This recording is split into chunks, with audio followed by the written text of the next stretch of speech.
Hello and welcome to the bottom drawer. Today's topic is watches. In recent years, watch investing has been gaining popularity. It's somewhat of a romantic idea if you think about it. The more time the watch tells, the more that it might be worth. So let's look into that and see if watches are really worth chucking in your bottom drawer. Now, as you can see from my watch collection, I'm no watch expert.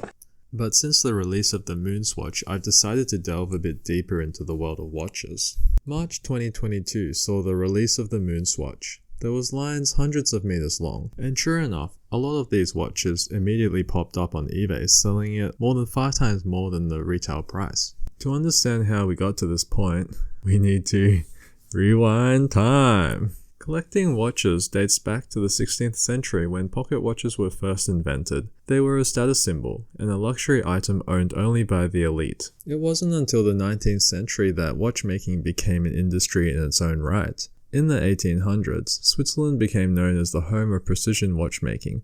The Swiss watchmakers' attention to detail and craftsmanship set them apart from their competitors. The Swiss dominated the watch market until the invention of the quartz watch by the Japanese company Seiko in the 1960s. Despite this competition from Japan, some Swiss watchmakers like Rolex continued to thrive. Rolex was prized for their precision and reliability, and were particularly sought after by US military during overseas missions.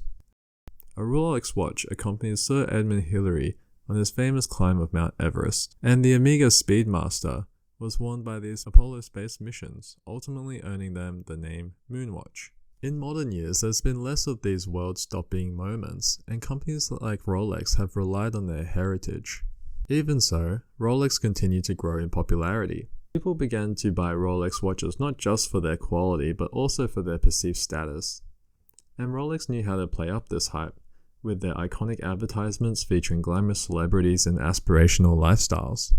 Rolex now also uses modern luxury marketing strategies. Just like how you need to become a VIP member at Hermes to get your hands on a Birkin, you need to be a VIP Rolex customer to get your hands on the most sought after watches. 2020 marked the biggest boom period in watch value history. During the COVID pandemic, people looked for alternative investments, and luxury watches have emerged as a popular option.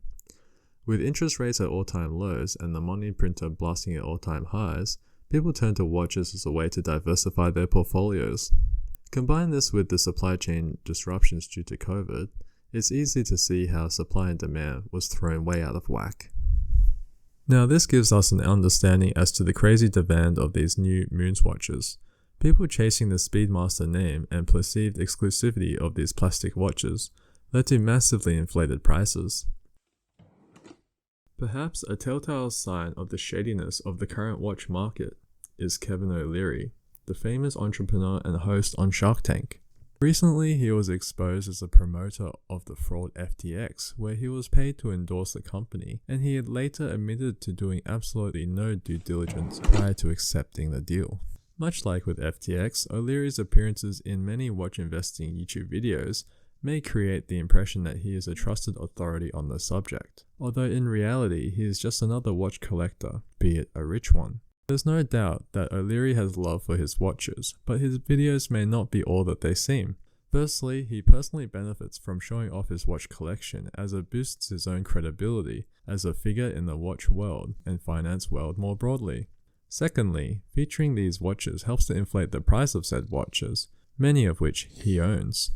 Overall, while Kevin OLeary's involvement in the FTX fraud scandal does not necessarily mean that his other ventures are fraudulent, there is something to be said about the smoke and mirrors in the space.